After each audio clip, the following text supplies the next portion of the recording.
तो हेलो, क्या हालचाल क्या हालचाल। आज हम लोग लेकर आए हैं टॉपिक है गैस की द्रव में विलेयता। हम लोग इससे पहले टॉपिक हम लोग पढ़ चुके हैं ठोस की द्रव में विलेयता।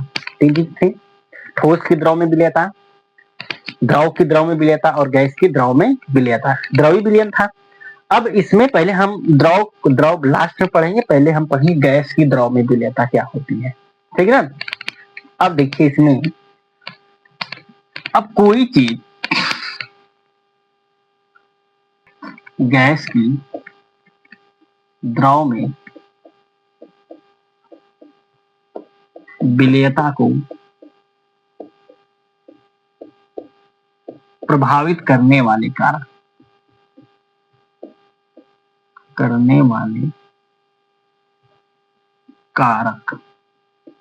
देखिए क्या क्या होते हैं। हम लोग में ठोस द्रव का पढ़ लिए, पहले कारक क्या पढ़े थे हम लोग, वहां पे प्रकृति विलय विलायक की। तो यहाँ पे पहला हम लोग पढ़ेंगे गैस की प्रकृति। गैस गैस की प्रकृति, ठीक ना। अब देखिए कोई चीज गैस है, द्रव में विलयन, जैसे कोल्ड ड्रिंक होती है गैस, कोल्ड ड्रिंक का कार्बन डाइऑक्साइड गैस होती है। अब उसमें जो कार्बन डाइऑक्साइड गैस घुली होती है, घुल लेगी, कब घुलेगी, घुलेगी कि नहीं घुलेगी, कोई गैस, देखिए यहाँ पे कोई बीकर है, ठीक है ना। अब इसमें ये कोई द्रव है, मान ली पानी ले लिए, जल, चलिए जल द्रव है, इसमें हमको कोई गैस घोलना है, मान लीजिए इसमें घोलना है हाइड्रोजन गैस। क्या घोलना है? Hydrogen gas. अब कंडीशन क्या है, हाइड्रोजन गैस घुलेगी या नहीं घुलेगी, क्या कंडीशन है कि घुलेगी, क्या कंडीशन नहीं है कि नहीं घुलेगी, तो वही चीज पढ़ेंगे। तो पहला क्या, गैस प्रकृति, गैस का नेचर, हाइड्रोजन गैस है ना, कैसा नेचर होना चाहिए कि जल में घुल जाए, ठीक है। दूसरा का जो पढ़ेंगे हम लोग, विलायक की प्रकृति। किसकी? विलायक की प्रकृति। प्रकृति में विलायक का नेचर, यानी विलायक का नेचर क्या होगा, उसकी कंडीशन क्या होगी, कोई चीज घुल जाए उसमें। और तीसरा का होगा हमारा तापमान का प्रभाव। हम पढ़े थे ठोस की द्रव में विलेयता में तापमान का प्रभाव। अब चौथा है दाब का प्रभाव। दाब का प्रभाव, यही हमारी टॉपिक थी सब। जब भी किसी गैस को द्रव में विलय करेंगे, घोलेंगे, तो पहला फैक्टर होता है, जो कारक होगा, गैस की प्रकृति पर निर्भर करता है, दूसरा विलायक की प्रकृति पर निर्भर करता है, तीसरा का तापमान का भी इफेक्ट होता है और दाब का भी इफेक्ट होता है। हम ठोस को जब भी द्रव में घोले थे तो दाब का वहां प्रभाव नहीं था, क्योंकि ठोस असंपिंड होता है, वो दबता नहीं था, दाब का प्रभाव, लेकिन गैस दब सकती है, इसीलिए करें। होगा क्या, यदि कोई गैस द्रव जो भी हम लोग लिक्विड लिए हैं उसके साथ अभिक्रिया कर ले, उसका क्या कर ले, रिएक्शन कर ले। लेकिन हम लोग वैसे जब भी ठोस विलेयता पढ़ रहे हैं, विलयन बन रहा है, तो भौतिक परिवर्तन होता है, एक चीज याद रखिएगा। विलयन एक फिजिकल चेंज है, लेकिन गैस को जब भी द्रव में विलय करेंगे तो यह केमिकल चेंज भी हो सकता है, हमेशा यह फिजिकल चेंज नहीं होता। मतलब पहले गैस क्या करती है, कुछ ऐसे विलायक होते हैं उसके साथ रिएक्शन कर ले आती है, मतलब अभिक्रिया करेंगे, कोई कंपाउंड बनाएंगे, कंपाउंड बनाने के बाद उसकी विलेयता बढ़ जाती है, आसानी से घुल जाती है, ठीक है ना। तो इस कंडीशन, गैस को जब विलय करते हैं उस कंडीशन कुछ अलग होती है। इसमें क्या होती है, कंपाउंड बनते, कंपाउंड मतलब रासायनिक अभिक्रिया होगी। पहला कंडीशन इसमें है,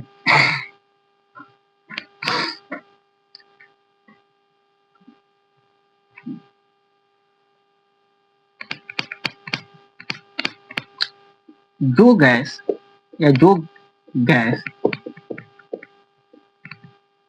विलायक से या कोई द्रव लिए हैं, विलायक कैसा मतलब द्रव बताए थे, पहले कंडीशन क्या होगी, विलायक हमेशा द्रव होगा। जो गैस विलायक के साथ क्या कर ले, अभिक्रिया कर ले, अभिक्रिया कर ले या अभिक्रिया करके यौगिक बनाती है, क्या बनाती है, यौगिक, कोई कंपाउंड बनाएगी या आयनीकृत हो जाती है।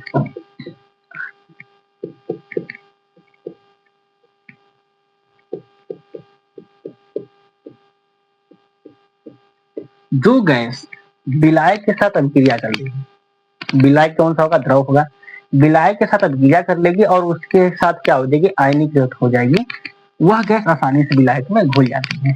पहला कंडीशन क्या लिखे, कंडीशन नंबर, जो गैस विलायक के साथ अभिक्रिया करके यौगिक या आयनीकृत हो जाती है, वह गैस इसमें घुल जाती है, द्रव में घुल जाएगी।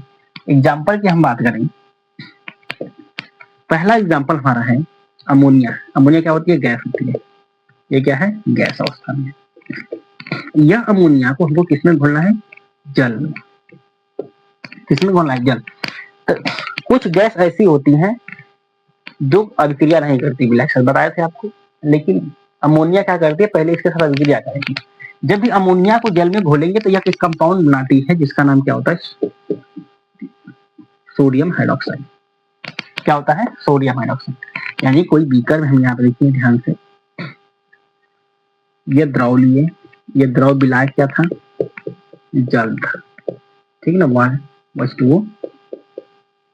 इसमें हमको क्या घोलना है, NH3, अमोनिया। अमोनिया का नेचर कैसा है, एक गैस में है, कैसा है, गैस। तो यह कंडीशन घुलने क्या है, प्रक्रिया पढ़ने नेचर क्या होगा कि यह इसके साथ जब भी डालेंगे तो इसके साथ रिएक्शन करेगी, तो इसमें हमको जब अभिक्रिया करने के बाद हमको एक मिलेगा अमोनियम हाइड्रोक्साइड। क्या मिलेगा, अमोनियम हाइड्रोक्साइड। अब अमोनियम हाइड्रोक्साइड किसमें ब्रेक होता है, आयनीकृत हो जाता है, प्लस प्लस OH माइनस। किसमें ब्रेक है, NH4 प्लस OH माइनस। यानी कि जो गैसें किसी विलायक के साथ कोई द्रव लिए, पहला एग्जाम्पल तो मतलब द्रव नहीं मिला, कुछ हो सकता है, कोई कंपाउंड, ये क्या बना हमारा, यौगिक बन गया। क्या बना, यौगिक बना। फिर उसके बाद क्या होगी, ये आयनीकृत होगी। क्या होगी, आयनीकृत। जो जिसका नेचर ऐसा होगा तो वह सबसे आसानी से घुलेंगे। सबसे आसानी से गैस घुलने का नेचर क्या होता है गैस की प्रकृति में, कि वह जिसके साथ घुलना चाहिए उसके साथ अभिक्रिया कर ले, बॉन्डिंग बन जाएगी। जब बॉन्डिंग बन जाएगी तो आसानी से घुल जाएगी। अगर हम लोग को अगला यह पहला है, दूसरा क्या होता है, कार्बन डाइऑक्साइड, इसमें घुलना है जल में। दो एग्जाम्पल, तो हमारा उत्पाद क्या है, उत्पाद क्या बने, H2CO3। इसका कार्बोनिक अम्ल होता है, ये क्या होता है, कार्बोनिक अम्ल। ठीक है, जो इस लिख रहे हैं ना, रिएक्शन टाइप लिख रहे हैं, ये एक कंडीशन जल हम लिए बीकर में, उसमें हम लोग को घुलना है कार्बन डाइऑक्साइड। तो घुलने की शर्त क्या होती है कि वह उसके साथ पहले डायरेक्ट नहीं घुलता है, वह उसके साथ अभिक्रिया करके यौगिक बनाता है। क्या बनता है, H2CO3, कार्बोनिक अम्ल। कार्बोनिक अम्ल के बाद फिर यह ब्रेक होता है अपने आयन में, H plus plus HCO3 3 minus में, HCO3 माइनस में, तब यह पूर्ण रूप से घुलती है जाए, कुछ डायरेक्ट नहीं घुलती, वही होता है, ठीक ना। अब दूसरा क्या है, गैस की प्रकृति होगी। पहला लिखित इसमें, जो गैस विलायक के साथ अभिक्रिया करके यौगिक या आयनीकृत हो जाती है वो आसानी से क्या होती है, घुल जाती है, पहला नहीं। दूसरा क्या होती है, दूसरी बात करें, जो गैसें या गैस विलायक के साथ अभिक्रिया ना करे, विलायक के साथ अभिक्रिया ना करे,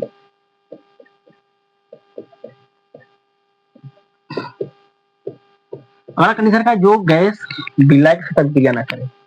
अगर इसकी एग्जांपल की बात करें, यहाँ देखिए, जैसे हाइड्रोजन हो गया और क्या हो गया, नाइट्रोजन गैस होती है ना, यह गैस इन H2O, जल में, जल के साथ कोई रिएक्शन नहीं करती। अगर हमको हाइड्रोजन गैस को जल में घोलना है, नाइट्रोजन गैस को किसमें घोलना है, जल में घोलना है, तो यह कोई रिएक्शन नहीं करते, यानी कि यह कम विलेय होंगे, यह आसानी से घुलेंगे नहीं। दो कंडीशन थी गैस की प्रकृति में, जो अभिक्रिया कर लेती है वो बढ़िया से घुल जाएगी, जो नहीं करती है वो कम घुलेगी, नहीं घुलेगी, नहीं कम घुलेगी। अब कंडीशन आप देखिए, सवाल कैसे पूछेगा, आपको एग्जाम्पल लेके बताइए, NH3 दे दिया और दे दिया आपका H2 दे दिया, हाइड्रोजन। अब इस गैस है, दोनों क्या है, गैस है, पूछेगा सबसे ज्यादा विलेय कौन सी गैस होती है, सबसे ज्यादा विलेय कौन सी गैस होगी। अब वो पता है कि जो NH3 अभिक्रिया करेगी, कंडीशन लिखे यहाँ पे, जो अभिक्रिया करके आयनीकृत होती है तो वह सबसे इसकी विलेयता अधिक होगी। विलेयता किसकी होती है? इसकी क्या होगी? अधिक होगी। इसकी क्या होगी? कम। क्यों? क्योंकि ये रिएक्शन कर रही है, ये रिएक्शन नहीं कर रही। जैसे अमोनिया भी लिए थे और HCl जैसी गैस है, देखिए ध्यान से,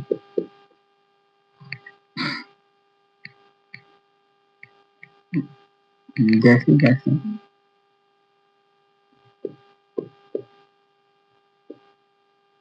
विलायक में अधिक घुलनशील होती है,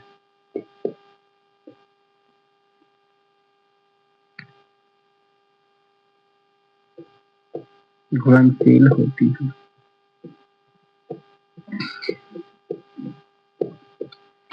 क्यों? विलायक प्रकृति में, विलायक मतलब कि जो मान ली विलायक हम जल लिए, जल कैसा है? ध्रुवीय है। कैसा है? ध्रुवीय, मतलब उसपे क्या होता है? चार्ज होता है। सिंपल इसमें समझिए। क्यों? NH3, मान लीजिए NH3 को वही बताइए अभिक्रिया भी करती है, NH3 का बताए थे, वो रिएक्शन भी करती है। लेकिन अगर इसका नेचर देखें, इसको किसमें घुलना है? जल में। किसमें घुलना है? जल में। NH3 का है नेचर, ये क्या होता है? ध्रुवीय होती है। कैसे होती है? ध्रुवीय। यहाँ पे हाइड्रोजन, यहाँ पे हाइड्रोजन, यहाँ पे हाइड्रोजन, यहाँ पे लोन पेयर होता है, ये पे पार्शियल निगेटिव होता है, partial positive, partial positive, partial positive. क्यों ऐसा क्यों होता है? क्योंकि विद्युत ऋणात्मकता किसकी अधिक होती है? नाइट्रोजन की। जब जिसकी विद्युत ऋणात्मकता अधिक होती है, देखो ये बॉन्ड जो बनता है ना, सहसंयोजक बंध होता है। कौन सा बंध होता है? सहसंयोजक बंध। सहसंयोजक यह है, इसके साथ शेयरिंग इलेक्ट्रॉन किया है, यह भी इसके साथ शेयरिंग किया, यानी कि दोनों इलेक्ट्रॉन बीच में होते हैं। किसमें होते हैं? बीच में। लेकिन विद्युत ऋणात्मकता नाइट्रोजन की अधिक होती है। विद्युत ऋणात्मकता का मतलब ये होता है जो इलेक्ट्रॉन को अपनी ओर खींच ले, इलेक्ट्रॉन क्या करे? अपनी ओर खींच ले। जब इलेक्ट्रॉन को अपनी ओर खींचेगी, इसके अधिक है, तो विद्युत ऋणात्मकता अधिक है, तो यह इलेक्ट्रॉन को अपनी ओर शिफ्ट करा लेता है, पूरा नहीं लेता है, शिफ्ट करा लेता है थोड़ा सा। तो यह इलेक्ट्रॉन उठकर यहाँ आ जाता है, यहाँ पे थोड़ा सा, इसका भी यहाँ पे आ गया। जब इलेक्ट्रॉन जिसके पास जाएगा तो स्पेस थोड़ा पार्शियल, डेल्टा मतलब पार्शियल, थोड़ा क्या होगा? निगेटिव, बाकी सब क्या होगा? पॉजिटिव। यहाँ से इलेक्ट्रॉन हट गया तो पॉजिटिव। अब जल का भी कंडीशन हुई होती है विद्युत ऋणात्मकता। आप जल का स्ट्रक्चर देखें तो देखो, ये है जल, पार्शियल निगेटिव, पार्शियल पॉजिटिव, वही कंडीशन। विद्युत ऋणात्मकता अधिक है, इलेक्ट्रॉन इधर शिफ्ट हो जाते हैं, इलेक्ट्रॉन किधर शिफ्ट होते हैं? इस साइड। तो निगेटिव होगा, दोनों क्या हो गया? पॉजिटिव। ये भी कैसा है? ये कैसा है? ध्रुवीय है। कैसा है? ध्रुवीय। ये भी कैसा है? ध्रुवीय है। जब विलेय, ये द्रव होगा, विलायक है, ये क्या है? विलेय। जब गैस किसी विलायक में घुले, जल में मान ले द्रव है, अगर ये कैसा है? ध्रुवीय है। क्यों? है ना, चार्ज है। अब ये कैसा है? ये भी क्या है? ध्रुवीय है। तो यह आसानी से इसमें क्या होगी? जो हमारा विलयन बनेगा, क्या बनेगा? विलयन। वह ध्रुवीय होने के कारण यह आसानी से क्या होती है? जैसे घुल जाती है। ठीक, हम बताए थे, कंडीशन याद रखना। जब भी गैस को द्रव में विलय करेंगे तो केमिकल रिएक्शन हो भी सकता है, नहीं हो सकता है। ठीक है ना, कोई ये नहीं कि भौतिक चेंज हो, दोनों होगा। भौतिक, अगर देखो अभी अमोनिया लिए थे, अभिक्रिया कर लिया था, सोडियम हाइड्रोक्साइड बनाया था, वो भी हो सकता है, ये भी कर लेगा। तो जो विलयन बनेगा इस तरह बन जाएगा, दोनों ध्रुव आपस में मिल गए, आपस में क्या हो गया? मिल गए, विलयन बन जाएगा। अब अगला एग्जाम्पल की बात करें, HCl। ये पहला है, दूसरा क्या है? HCl भी कैसा होता है? देखो HCl को, अगर HCl गैस देखें, HCl जैसे अम्ल होता है ना लिक्विड रूप में, वो होता है, हमको पानी में डालकर उसको बनाया जाता है, एक्वस सोल्यूशन बनाते हैं, इसलिए होती है क्या होती है? गैस अवस्था में भी होती है। तो HCl में भी क्या होता है? ये भी हाइड्रोजन, इसको बोलना जल, H2O।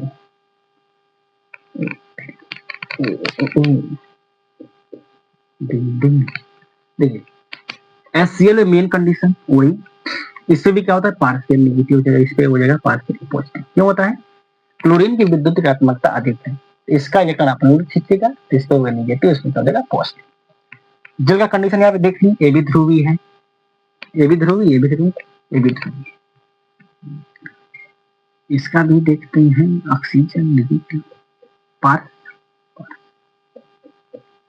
Partial positive, partial positive. ये भी ध्रुवीय, ये ध्रुवीय। यानी कि इसमें क्या है, बिलाई की प्रकृति कैसी है, ध्रुवीय है। बिलाई की प्रकृति की बात कर रहे हैं, कैसा है, ध्रुवीय।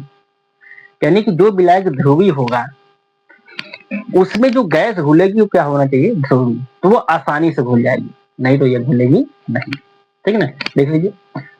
यानी कि ध्रुवीय ध्रुवीय में घुल जाता है, अध्रुवीय मतलब लाइट डिजोल्व लाइट, जैसे को तैसा, जो जैसा होता है वैसा। जैसे हम लोग का नेचर होता है बढ़िया है तो बढ़िया दोस्त चाहिए, खराब है जैसा क्लास में कर बातें कर रहे हैं उसे ना कि क्लास में बातें करते रहे, वही चीज होती है। जो जैसा होता है वैसा ही खोजता है।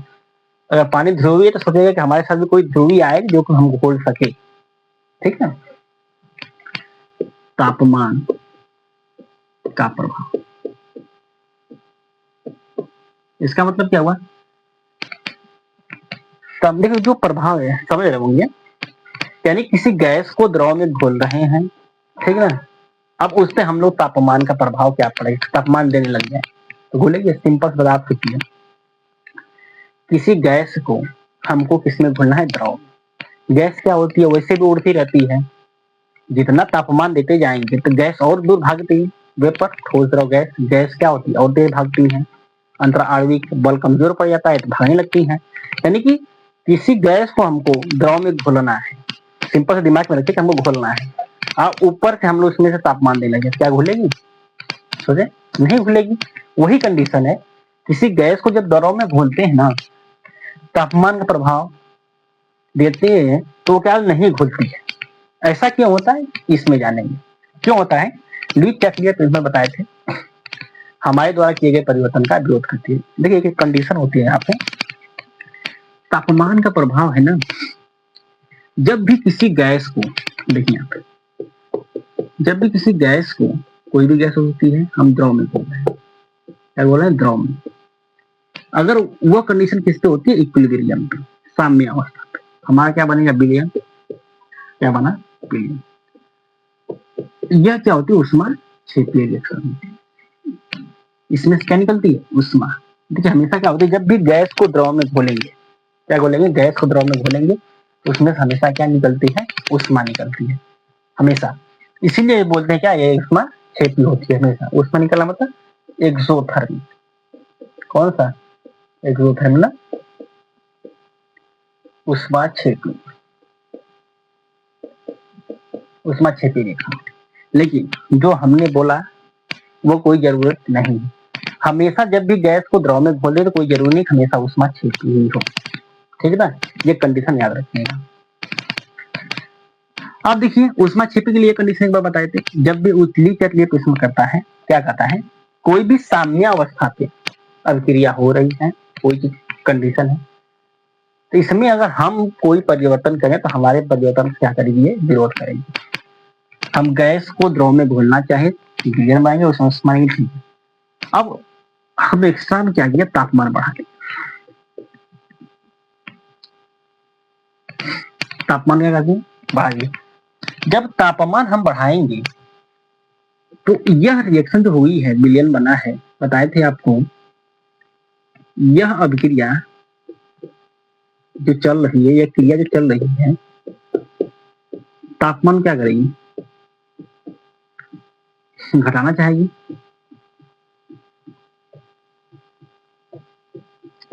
तापमान क्या करेगी, घटना चाहेगी। कहने का मतलब यह है, अब गैस को द्रव में घोले, विलयन बन गया, उष्मा निकल गई, इसमें से उष्मा निकल रही है। एक होता है फॉरवर्ड चल रही है, एक होता है बैकवर्ड, दोनों दिशा में चल रही है, फॉरवर्ड बैकवर्ड। हम एक कंडीशन मतलब लीच चैटलियर प्रिंसिपल, जो हम करेंगे, हम जो करेंगे, हमारे द्वारा जो भी परिवर्तन किया गया होगा, यह रिएक्शन हमारा विरोध करेगी। करना क्या है, विरोध करना है। तो हम क्या किए, हमारा विरोध करना है, हम बोल दिए आपको मेरा विरोध, जो भी मैं करूंगा आपको विरोध करना है, ठीक है। तो हमने क्या किया, तापमान को बढ़ा दिया, मतलब आप रिजेक्शन है, आप ये है, मान लीजिए अपने आप को यहाँ रख लीजिए, हम ये है, हमको बस विरोध करना है। तो हम क्या करिए, तापमान बढ़ा दिए। तो आप क्या करेंगे, तापमान कम करिए। पहले आप क्या करेंगे, तापमान का विरोध कब होगा, जब उल्टा काम करेंगे। तो जब हम तापमान बढ़ाए तो आप कहेंगे तापमान कम करना चाहेंगे, तो वही चीज वही हो रही है। जब क्या कहे, तापमान कम हो। ये किसने बताया था, लीच चैटलियर प्रिंसिपल, लासा तेलिया का नियम। जब अब देखिए, हमको तापमान कम करना है, घटाना है। जब तापमान या विक्रिया चाहे घट जाए तो किधर जाएगी, बैकवर्ड जाएगी, फॉरवर्ड जाएगी। तापमान को घटाना है तो अगर फॉरवर्ड जा रहे हैं, किधर जा रहे हैं, फॉरवर्ड, तो ऊष्मा बार बार निकल रही है, इधर तो ऊष्मा तो बढ़ रही है, लेकिन घटाना हमको है, क्या करना है, घटाना है। घटाना है तो वापस ये ऊष्मा लेकर विलयन टूट जाएगा तो वो गैस के राउंड बन जाएगा, तो ऊष्मा खत्म हो जाएगी, ऊष्मा का ईंधन मिल गया, नहीं खत्म हुई, यानी कि किधर जाएगी, बैकवर्ड साइड जाएगी, बैकवर्ड। यानी कि यह अभिक्रिया तापमान घटना चाहेगी, तापमान किधर घटेगा है, इस साइड, तो ये बैकवर्ड जाएगी। अगर बैकवर्ड जाएगी तो विलेयता क्या होगी, घट जाएगी। ये देखा, इसका मतलब विलेयता क्या हो गई, घट गई। आप बस सोचिए, अगर इतना नहीं आता तो छोड़ दो, बस करिए, जब भी हम तापमान बढ़ाते हैं किसी गैस को द्रव में विलय करते हैं तो विलेयता क्या होती है, घट गई। आप कॉमन सेंस से भी सोच सकते हैं, ठीक ना। अब ये कंडीशन है, अगर तापमान को डिक्रीज कर दिया जाए, हम किए, अब किया क्या चाहिए, बढ़ाना, क्या चाहिए यहाँ पे, बढ़ाएगी। अब ये क्या चाहिए, बढ़ाना चाहिए, तो रिएक्शन किधर जाएगी, फॉरवर्ड, किधर जाएगी, फॉरवर्ड।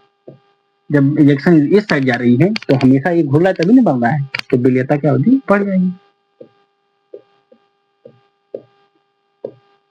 यानी कि यदि हमको गैस को द्रव में घोलना है तो हमको देखो, कोल्ड ड्रिंक होती है ना, ठंडा पीते हैं हम लोग, कोई भी ठंडा बोलते हैं, कोल्ड ड्रिंक बोलते हैं। जो हम लोग कोल्ड ड्रिंक पीते हैं उसमें कौन सी गैस होती है, कार्बन डाइऑक्साइड गैस होती है।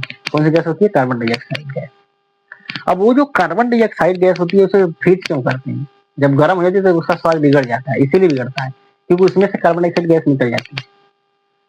तापमान बढ़ चुका होता है वातावरण का, उसमें से गैस निकल चुकी होती है, विलेयता कम रहती है, गैस घुली नहीं तो टेस्ट गड़बड़ा जाता है। लेकिन उसी को ठंडा कर लेते हैं तो वह गैस जितना तापमान कम होगा, जितना तापमान कम होगा, गैस की द्रव में विलेयता बढ़ जाएगी। जो गैस की द्रव में विलेयता क्या होगी, यहाँ पे बढ़ जाएगी, तो वह आसानी से घुल जाएगी तापमान कम करते ही, तो पिएंगे एकदम मस्त बढ़िया ड्रिंक लगेगी। ठीक है, धन्यवाद, रिवीजन कर लीजिएगा।